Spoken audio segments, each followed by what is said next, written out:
My father, late 50s, left my mom when I, 20 meters, was 3 and my sister was a newborn baby.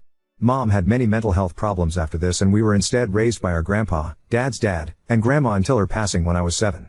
Grandpa died last year and I took over as legal guardian for my sister. Grandpa had nothing to do with my deadbeat father, although he was aware the deadbeat had married and fathered other children in the last 5 years. But it changed nothing for him because he did not look too kindly on a man who would abandon 2 children the way my father did. He literally left the country to evade child support and refused contact with his family for years. He also emptied out all the money he and my mom had before he left us, so he left us with literally nothing. When Grandpa drew up his will, he looked into how he could leave my father with nothing, but that wasn't an option. However, he didn't need to leave him with more than a single dollar, and so that's what he did, and the portion that would have been my father's was divided between my sister and me. He also left the house to my sister and me. My estranged father attempted to fight the will and get the share my sister and I own, but he was denied because my grandfather did everything above board.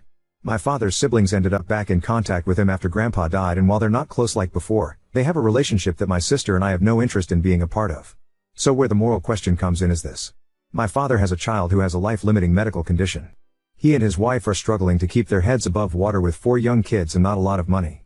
He feels I should give him my share of the inheritance for the sake of the kids, believing Grandpa was wrong not to think of them at all in his will. He left nothing to my deadbeat's other children.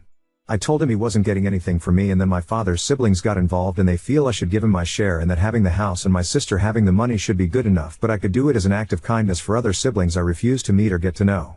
I have been under some intense pressure over this. And it's all driven by the illness/condition that one of his children has. I know that's the only reason my aunts and uncles are so bothered by it. Ida?